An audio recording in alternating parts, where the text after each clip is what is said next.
संपूर्ण महाराष्ट्राला हादरवणाऱ्या 2008 ला झालेल्या मालेगाव बॉम्बस्फोट प्रकरणाचा निकाल तब्बल 17 वर्षांनी आज आलाय आणि कोर्टानं सर्व आरोपींची निर्दोष मुक्तता केली आहे। आज मुंबई सत्र न्यायालय विशेष NIA कोर्टाद्वारे हा निकाल जाहीर करण्यात आला। यात संशयित आरोपी साध्वी प्रज्ञा सिंह ठाकूर यांच्यासह 7 जणांना मृत्यूदंडाची शिक्षा देण्याची मागणी NIA ने न्यायालयाकडे केली होती। मात्र आज विशेष न्यायालयाने निकाल देताना 17 वर्षांनंतर सर्व आरोपींची निर्दोष मुक्तता केली आहे।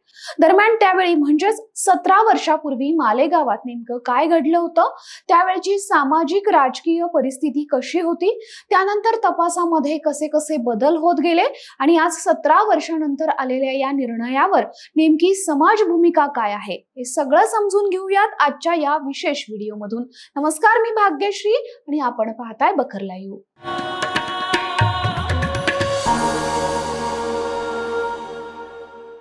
आजपासून सुमारे 17 वर्षापूर्वी 29 सप्टेंबर 2008 ला नाशिक जिल्ह्यातील मालेगाव इथं रात्रीच्या 9:35 सुमारास एक बॉम्बस्फोट झाला होता।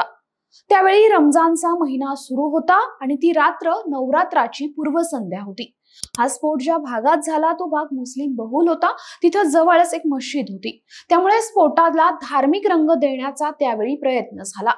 त्यावेळी राज्यात काँग्रेस पक्षाचं सरकार होतं। त्यावेळी महाराष्ट्रात विलासराव देशमुख हे मुख्यमंत्री होते आणि राज्याचं गृह खातं हे राष्ट्रवादी काँग्रेस पक्षाकडे होतं आणि त्यावेळेचे गृहमंत्री होते RR पाटील।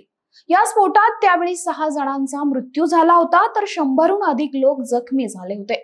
रमजान मध्ये लोक नमाज अदा करण्यासाठी जात असतानाच हा स्फोट झाला, त्यामुळे जखमींची संख्या त्यावेळी जास्त निघाली।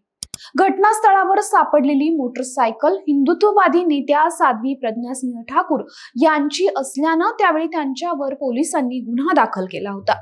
साध्वी प्रज्ञा सिंह ठाकूर यांच्यासह कर्नल प्रसाद पुरोहित, मेजर रमेश उपाध्याय, स्वामी दयानंद पांडे, अजय रायकर, समीर कुलकर्णी, सतीश चतुर्वेदी या लोकांचा यामागे हात होता अशी माहिती पोलिसांना मिळाली होती आणि मग त्यांच्यावर आरोप केला गेला की हिंदुत्ववादी विचारसरणीचा भाग म्हणून ही बॉम्बस्फोटाची योजना आखण्यात आली होती आणि तिची अंमलबजावणी देखील करण्यात आल्याचा आरोपही त्या सर्वांवर होता।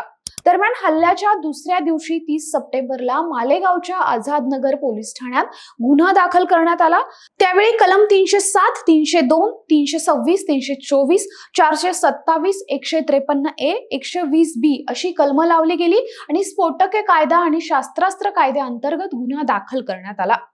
पुढे या सगळ्यामध्ये साध्वी प्रज्ञा सिंह ठाकूर यांच्यासह कर्नल प्रसाद पुरोहित, मेजर रमेश उपाध्याय, स्वामी दयानंद पांडे, अजय रायकर, समीर कुलकर्णी, सतीश चतुर्वेदी या सगळ्यांना अटक करण्यात आली। सुरुवातीला या केसचा तपास हा ATS कडे होता, त्यानंतर मग NIA कडे हा तपास देण्यात आला। NIA ने साध्वी प्रज्ञा सिंह यांना त्यावेळी मग जामीनही मंजूर केला होता।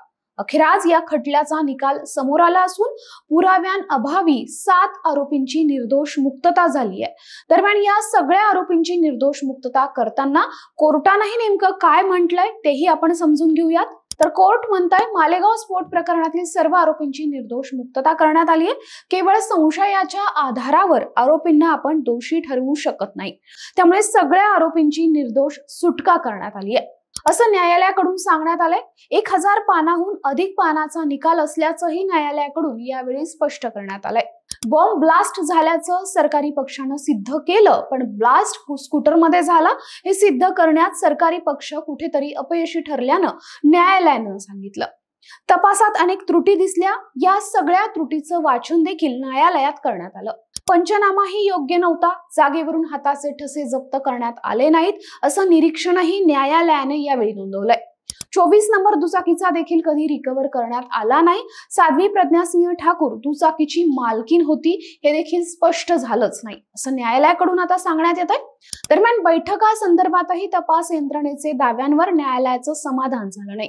आधी लावलेला मोक्का नंतर मागे घेतल्यानं या अंतर्गत सगळेच जबाब निरर्थक असल्याचं न्यायालयानं या सगळ्या प्रक्रियेत सांगितलंय। एकूण काय तर 17 वर्षापूर्वी घडलेल्या या घटनेचा निकाल आज समोर आलाय आणि यामध्ये असलेल्या सगळ्या आरोपीला कोर्टानं निर्दोष मुक्त केलंय।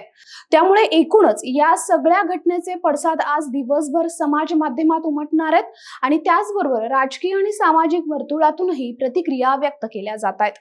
एकूणच या सगळ्या प्रकरणाबद्दल तुम्हाला काय वाटतं, तुमचीही मतं कमेंट करून आम्हाला नक्की सांगा आणि व्हिडिओ आवडला असेल तर लाईक, शेअर आणि सबस्क्राईब करायला विसरू नका। धन्यवाद।